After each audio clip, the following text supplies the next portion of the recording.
बिस्मिल्लाहिर्रहमानिर्रहीम। अस्सलाम वालेकुम नाज़रीन। फेसबुक और यूट्यूब चैनल के साथ मैं हूँ आपका मेज़बान अबू शाम। नाज़रीन कराम, पाकिस्तान की तारीख का बदतरीन सैलाब मुल्क के दीगर इलाकों की तरह डेर इसमाइल खान के इलाकों को तबाही का शिकार बनाकर जा रहा है।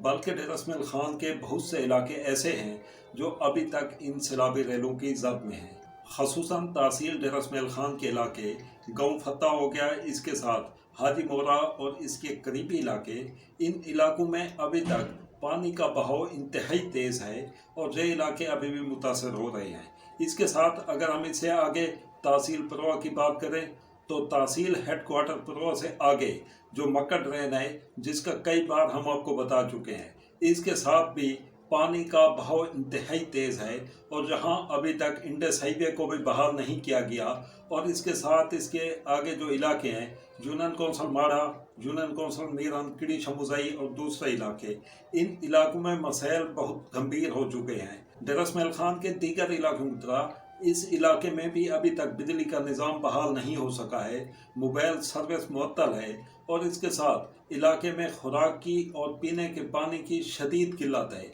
इमदादी टीमें जहाँ तक नहीं पहुँच पा रही और इसके साथ डेर इसमाइल खान के मुख्तलिफ इलाकों में जो लाखों बेघर लोग हैं और ये इस वक्त खुले आसमान तले हैं, जो अभी तक रिलीफ कैंपों में नहीं पहुंच सके या उनको रेस्क्यू नहीं किया जा सका, तो उनके लिए काफ़ी मसाइल थे। एक तरफ तो आज गर्मी की शिद्दत में भी काफ़ी इजाफा था और ऐसी सूरत हाल में जब इन मुतासरीन के पास खुराक भी नहीं है, पीने का साफ पानी भी नहीं है, ठंडे पानी को रहने दें, गर्म पानी भी पीने को नहीं है और ये लोग सैलाब का जो पानी आ रहा है, गदला पानी, उसको पीकर अक्सर लोग पेट की और दीगर बीमारियों का शिकार हो चुके हैं। रेस्क्यू टीमें जो हैं वो भी कोशिश कर रहे हैं, जो फलाई तंजीमें हैं वो भी काफ़ी मेहनत कर रहे हैं और डेर इसमाइल खान की आवाम ने एक तारीख रकम कर दी है। डेर इसमाइल खान के ये नौजवान और फलाई तंजीमों के ये एहलकार उन इलाकों तक पहुंच रहे हैं जहां पर पहुंचना इन हालात में कम से कम नामुमकिन था। बहरहाल इसमें वक्त लगेगा,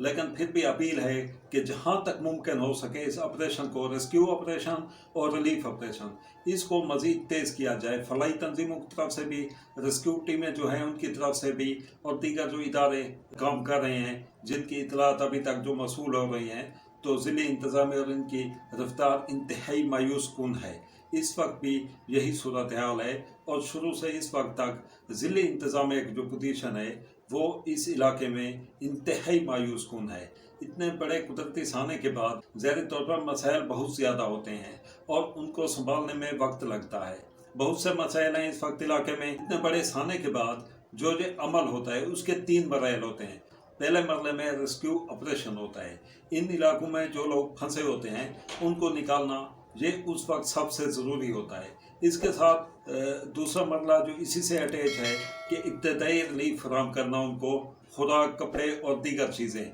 और उनके महफूज मकामात तक पहुँचाना। और जब ये दोनों अमल मुकम्मल हो जाते हैं तो उसके बाद बहाली का अमल शुरू होता है और ये बहाली का अमल जो है ये काफ़ी तवील है और इस पर काफ़ी वक्त लगेगा, जो इस वक्त इलाके की सूरत हाल है। तो इसके सिलसिले में आज अमीर जमात इस्लामी सिराजुल हक साहब जो हैं उन्होंने भी डेर इसमाइल खान और टांग के मुतासरा इलाकों का दौरा किया है और टांग के दौरे के बाद आज वो डेर इसमाइल खान पहुँचे और उन्होंने मीडिया से गुफ्तगू भी की, जिसमें उन्होंने वफाकी और सूबाई हुकूमत को भी आड़े हाथों लिया और डेर इसमाइल खान की ज़िले इंतज़ामिया को भी शदीद तनकीद का निशाना बनाया जो कोताहियाँ हुई हैं और जो सूबाई और वफाकी हुकूमत का, खसूसन इस वक्त डेर इसमाइल खान के साथ जो वफाकी हुकूमत का किरदार है ये काफ़ी मायूस कुन है। तो सिराजुल हक साहब ने मीडिया से गुफ्तगू करते हुए इस अज़म का इजहार किया कि जमात इस्लामी या अल खिदमत फाउंडेशन जो है ये मुतासरीन की बहाली तक जो है इस सारे अमल में मुतासरीन के साथ रहेगी। इसके साथ सैलाबज़दा इलाकों के हवाले से दीगर खबरें भी हैं, लेकिन जो अहम खबर है और डेर इसमाइल खान शहर में खसूसन इस हवाले से काफ़ी खदशात पाए जा रहे थे, वो था कि दरिया सिंध में जो 7 लाख क्यूसेक का सैलाबी रेला आ रहा था उससे शहरियों में शदीद खौफ व हिरास था। तो उसके हवाले से ये है कि इस वक्त जो है ताज़ा तरीन इतलात के मुताबिक, मैं अभी जब वीडियो रिकॉर्ड कर रहा हूँ, इस वक्त की इतलात के मुताबिक दरिया सिंध की जो सतह है वो कम होना शुरू हो गई है और इसके साथ जिन खदशात का इजहार किया जा रहा था کہ اس ریلے سے رسمل خان شہر کے علاقے جو ہیں ان کو زیادہ نقصان پہنچنے کا امکان نہیں ہے، لیکن جو کچے کے علاقے ہیں ان کو نقصان پہنچنے کا خدشہ تھا، لیکن الحمدللہ وہاں پر بھی کسی ایسے نقصان کی اطلاعات موصول نہیں ہو رہی ہے۔ متاثرین سیلاب کے حوالے سے اگر ہم بات کریں تو اس وقت 2-3 خبریں ایسی ہیں جو انتہائی مایوس کن ہیں، اور اس پر جتنا بھی افسوس کیا جائے وہ کم ہے۔ پہلی خبر تو یہ ہے، گزشتہ روز سے یہ خبریں گردش کر رہی ہیں کہ ڈیرہ اسماعیل خان کی جو ڈسٹرکٹ زنانہ ہاسپٹل ہے وہاں پہ جو خواتین ہیں، ظاہر بات ہے ان میں زیادہ تعداد اس وقت جو ہے وہ متاثرین سیلاب کی ہے، جو اس وقت مکمل طور پر لٹے ہوئے ہیں۔ تو اس والے سے خبریں یہ تھی کہ ہسپتال انتظامیہ جو ہے رول کے مطابق ان سے 500 روپے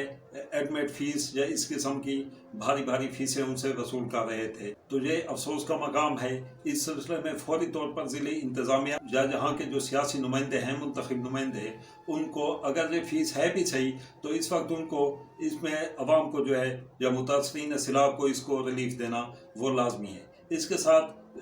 2 واقعات کی خبریں ہیں گزشتہ رات کی، اور دونوں سیم ایک قسم کے واقعات ہیں۔ پہلا واقعہ جو ہے وہ قریشی موڑ کے علاقے سے ہے، اور جہاں پہ متاثرین سیلاب کی ایک بڑی تعداد جو ہے وہ موجود ہے۔ کھلے آسمان تلے بھی ہیں، آس پاس جو نئی مارکیٹیں یا دکانیں بنی ہوئی ہیں جو خالی پڑی ہوئی تھی ان میں بھی متاثرین سیلاب کو رکھا گیا ہے۔ تو وہاں پر یہ ہوا کہ رات 9-10 بجے کے قریب جب ان متاثرین سیلاب کے خواتین ایک طرف تھی، اکیلی تھی، اور مرد جو تھے وہ کھانا لانے کے لیے کہیں گئے ہوئے تھے، تو اس وقت ایک غیر مقامی افراد کا کوئی ٹولہ تھا یا گروہ تھا، ڈکیٹ گروہ، انہوں نے ان خواتین سے جو ہے زیورات بھی چھینے اور پیسے بھی چھینے، اور اس طرح کا سیم ایک واقعہ جو ہے وہ تحصیل کلاچی سے بھی اس کی بھی اطلاعات موصول ہو رہی ہیں۔ ایک اور افسوسناک خبر ہے، اور وہ یہ کہ ڈیرہ اسماعیل خان کے یہ جو سیلاب زدہ علاقے ہیں ان میں ساری چیزیں ہی متاثر ہوئی ہیں، اور جو مال مویشی تھے وہ کافی بڑی تعداد میں بہہ گئے ان سیلابی ریلوں میں، اور علاقے بھر سے اب جو خبریں آ رہی ہیں ان میں یہ بتایا جا رہا ہے کہ ان علاقوں میں تعفن پھیل رہا ہے، خصوصاً جہاں پہ ایک ذکر ہے تحصیل کلاچی کے علاقہ ہتھالہ کا۔ اس کے آس پاس بتایا جا رہا ہے کہ 1500 سے 2000 مویشی وہ مرے پڑے ہیں، اور ان کا جو تعفن ہے جو بدبو ہے وہ 2-3 کلومیٹر تک جا رہی ہے۔ تو اس سلسلے میں بھی ضلع انتظامیہ کو فوری طور پر اس معاملے کو حل کیا جائے، کیونکہ اس سے مزید حالات جو ہے وہ خراب ہوں گے اور بیماریاں پھیلنے کا خدشہ ہے۔ اس کے ساتھ ڈینگی کے مریض جو ہیں ان کی تعداد میں بھی اضافہ ہو رہا ہے، اور پیٹ کے امراض کی خصوصی طور پر پیٹ کے امراض میں بھی اضافہ دیکھا جا رہا ہے، اور ان علاقوں میں جہاں پینے کا صاف پانی اس وقت دستیاب نہیں ہے، اور وہ لوگ یہ جو سیلاب والا گدلا پانی ہے اسی کو ہی پینے کے لیے استعمال کر رہے ہیں۔ اس سلسلے میں جو کل سے اقدامات دیکھے جا رہے ہیں کہ مختلف فلاحی تنظیمیں اور دیگر بہت سے افراد جو ہیں وہ فری میڈیکل کیمپ کے حوالے سے موبائل میڈیکل کیمپ وہ ان علاقوں میں بھیج رہے ہیں یا لگائے جا رہے ہیں۔ تو یہ ان علاقوں میں بھیجنا یا میڈیکل کیمپ لگانا یہ وقت کی ضرورت ہے، اور اس سلسلے کو مزید بڑھایا جائے۔ اس کے ساتھ ڈیرہ اسماعیل خان شہر اور مضافات کے بہت سے جو سرکاری اسکول ہیں جہاں پر ریلیف کیمپ بنائے گئے تھے،